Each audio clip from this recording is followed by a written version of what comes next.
Okay, so where did you hear the fact about the radioactive banana? Where did that even come up?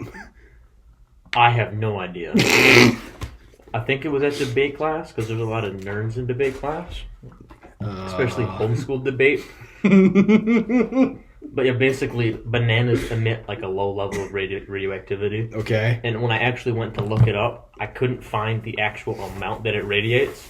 All I found was an article comparing it to how much is allowed to be radiated from a nuclear plant before it has to get shut down. Right. And it's the equivalent, right, to 2,500 bananas.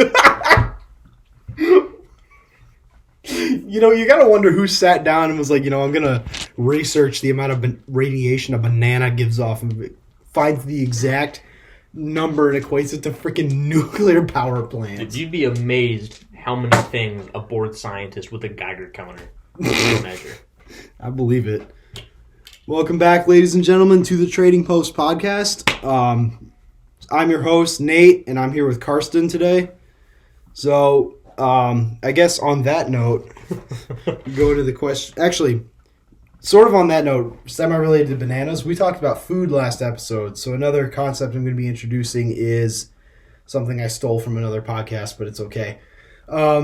We're going to be introducing the concept of leftovers. So if there's ever a question or topic that we kind of leave off unfinished in one episode, we'll come back at the beginning of the next one and kind of like wrap it up or recap or something like that. So last episode we talked about cooking and what makes good food, and what makes a good cook. And me and Dan eventually landed on the question of whether or not cooking itself can be considered something like a trade. I don't know. What do you think about that?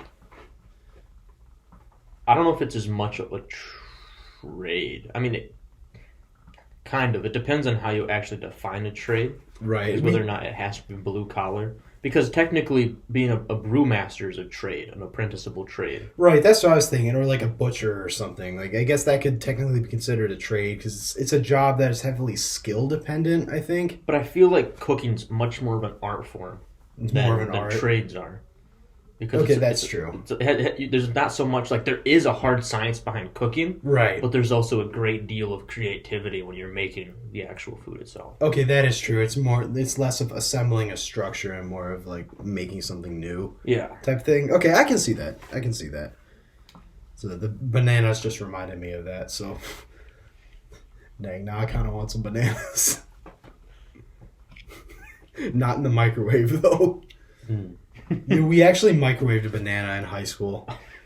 That sounds like a mess. Dude, it was like all brown and congealed on the microwave plate. It's like when you do those eggs for the Super Bowl, but just banana.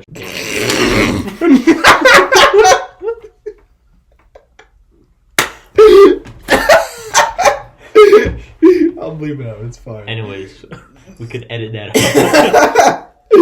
Oh my gosh. There was another time we microwaved a spider too. And our logic was we were going to put him in there and the radiation would turn him into Spider-Man. Did it work? No, he died. Oh, sorry. That was probably a little loud. Anyways. Oh, man. Okay.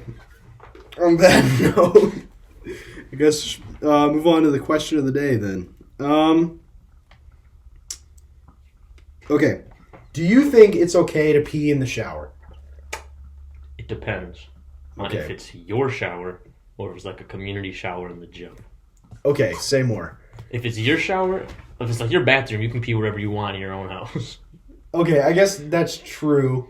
But, I mean, if you go to, like, a locker room with community showers, you don't want to be, like, walking through other strangers' pee.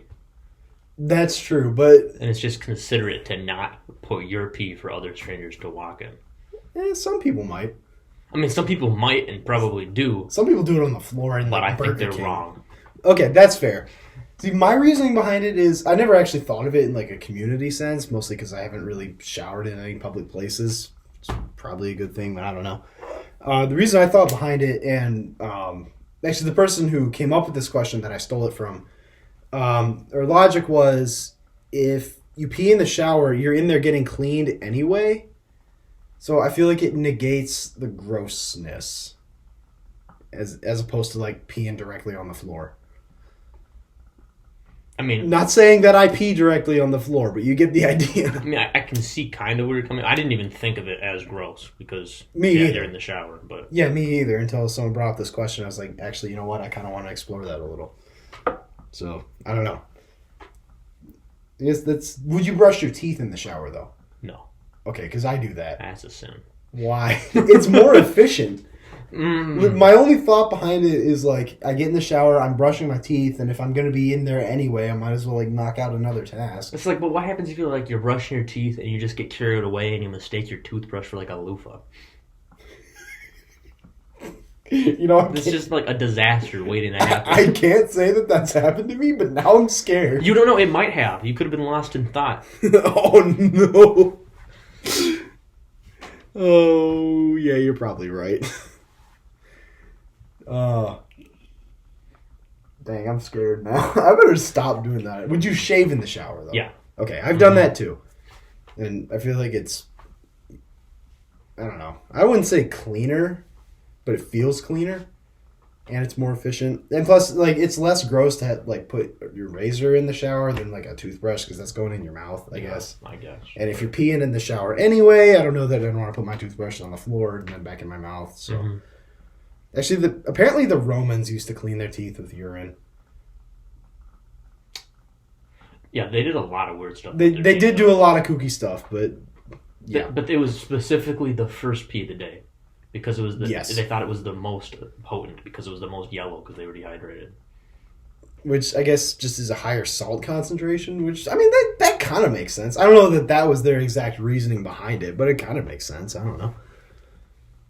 Yeah, the Romans did a lot of things weird. Actually, fun fact, did you know that vomitorium is not the place that people would shove feathers down their throat to throw out more food, to eat more food? It was literally the exit hallway. Because, that makes sense. Yeah, in Latin, vomitorium, I guess it means place to go forth, I think. I don't know. If anyone's better at Latin than me, email us, let me know what you think. Yeah, that is not me. At thetradingpostpodcast@gmail.com. Shameless plug. Yeah, dude, I took Latin for a long time, actually, and I don't remember most of the vocabulary. Yeah, I took it for, I think, 6 years, and the only word I remember is toga. That's a good one. I just remember the Latin word for fat is obesus. I've been waiting to buzz that one out in, like, the Inquisition or something. It's like, to cite Marcus Obesus. Or something, I don't know. Oh, jeez. Actually, that sort of reminds me of this post I saw on the internet a little bit ago. It was a meme. So it was satire, but I remember saying it was like a dude like, no, I don't think I'll go to the gym today. I think I'll just skip. Then there was a Twitter post that said going to the gym is fat phobic. I have seen that. Yeah, that's a good one. Yep. Oh, man. I really need to go to the gym more, to be honest. Because I don't. See, I don't know. I'm one of those lame people that has decent genetics and just... Well, okay, I don't go to the gym, but I do work out by myself. I have, like, my own conditioning routine that I do in my room. Nice. But, I don't know. I still like having a bunch of people around, you know? Mm-hmm. Although I guess you go at, like, ungodly early in the morning or after class. Yeah, I usually go after class. But okay. I like going to the gym with other people. Why is that? It's like a community. Okay, well, okay, I can see that. Yeah. If it's with, like, people you know, or is it just, like, people in general? Just people in general. Okay, I can see that. Not just going to the gym to work towards something everyone else there is working towards. Which is part of why I don't like Hyper's gym, because there's never anyone in there. Yeah, that's true, and it's also, like, 5 square feet, so I don't know. That is a big problem. I don't know how many people you could fit in there is the problem. Mm-hmm. Yeah. Actually, that could be a segue into a topic I had written down. I was going to do the other one that I was talking about, but I just realized that this kind of fits in with something else that I had planned. What was it? So, here it is. Okay, I got it. So, the topic that I just changed it to is a healthy lifestyle, and what does that mean? What does that look like for people? So, I want to start it off with, You see, like, on TV and whatever, they always have, like, these new formulas for, like, I don't know, like, it's new vitamin supplement thingies that'll, like, take away all your cholesterol or something. I'm totally blanking on the example here, but my point is you look at all this fitness and wellness stuff that you see on TV and compare it to stuff that people you've talked to and know actually works. Like, do you think the stuff that they advertise is a bunch of malarkey or whatever, or do you think it actually has a place? I think it has a place. It's not as simple as it's made out to be. But it's either not as simple as it's made out to be, or it's a lot simpler. Okay. Usually with exercise plans, it's a lot simpler than it's made out to be. Is it just like you have a set list of do these things 3 times a day every day? It doesn't day? even need to be that. Like, just walking for 20 minutes a day improves your health drastically. Actually, I think that's true because I think I've experienced that. Because when I was going to college, the dorms were a mile away from campus. So every day would be only going to and from the class buildings to the dorms and not counting all the walking in between was 2 miles a day. Yep. So, and I thought my mood improved a lot and I felt a lot healthier. I mean, just like the amount of exercise it takes to get healthier is so much lower than what's advertised to be. Like, you don't need to do 2 hours of HIIT spin classes every day. Right. Yeah. People always see it as like, if you want to lose weight, you have to like grind for an entire year just to lose 5 pounds or something. And I don't know that that's necessarily true, but I know that people have different metabolisms and that kind of thing. So I don't know. Everyone's different. So, and then I know nutrition also has a big part to do with it. Like, it's not, I've heard it said that it's not always how much you eat, it's what you're eating. That's said, and vice versa. So I'm thinking so I know I personally, in my family, I'm a big fruit eater. I probably eat the most fruit out of all my siblings. It's funny because when I went to college, my mom would buy all this fruit and it would just sit and no one would eat it because you used to getting all the fruit that I would eat. But anyway, I just know that I'm a big fruit eater.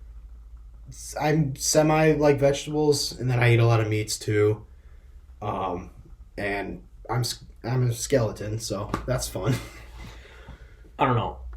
I know pop culture's diets are all just mostly just crazy, insane, and just ludicrous. Yeah, I've seen those where it's like the weird vegan dishes where they pick some one obscure plant, like try and turn it into meat or something because it has like 2 more vitamins or something. Yeah, no. Stuff like that. Yeah. Yeah, that's partially why I raised the questions, because I don't know that I believe all that stuff because it's weird. And all that stuff is mostly garbage, but there's different bits and pieces of it that are true. Mm-hmm. Like a really famous diet is the Keto Diet. Yeah, because it tries to sell it to you as ketosis, right? Right. Which is a state where your body's using fats for energy as opposed to carbohydrates in your bloodstream. Okay, so it's burning up the fat reserves in your body then? Which is that's what you would think. Right. That's how it's advertised. Okay. But it's not. It doesn't really work that way.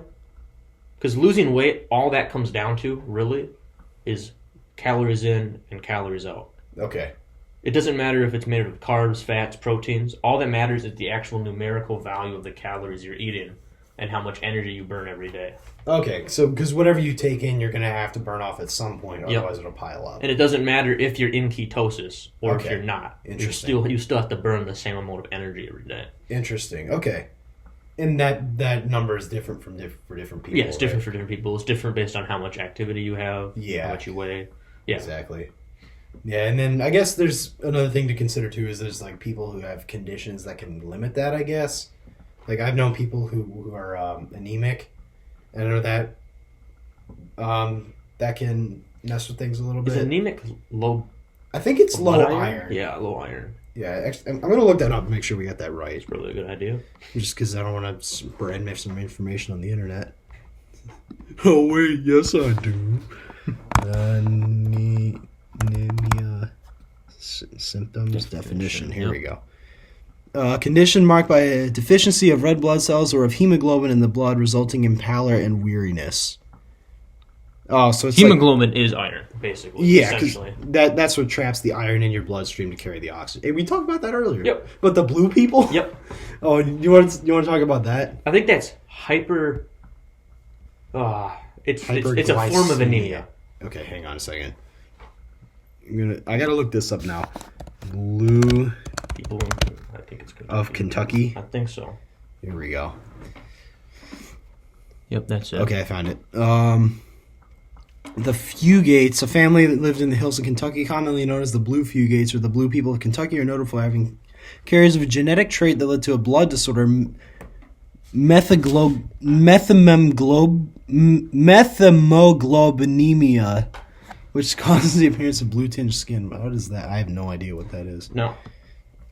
How that works is, as opposed to you having a lack of hemoglobin, you have more metahemoglobins, right? Right. Which is already oxidized iron, so it doesn't dump the oxygen and it doesn't pick it up. Okay. So it presents the same problem, whereas you have more blood cells without hemoglobins that aren't actually carrying blood. Oh, because it just traps it in there. Yeah, but it has a blue coloration as opposed to a red coloration. Interesting. Yeah, that's weird. Yeah, symptoms may include headache, dizziness, shortness of breath, nausea, poor muscle coordination, and blue-colored skin. Yep. Also known as cyanosis. Interesting. May include seizures and heart arrhythmias. I don't know. I don't know any of these medical words. There's probably going to be like some medical student listening to this and be like, these guys are idiots! Yeah, what were we talking about before we started talking about anemia? We were talking about fitness and nutrition. Oh, that's right.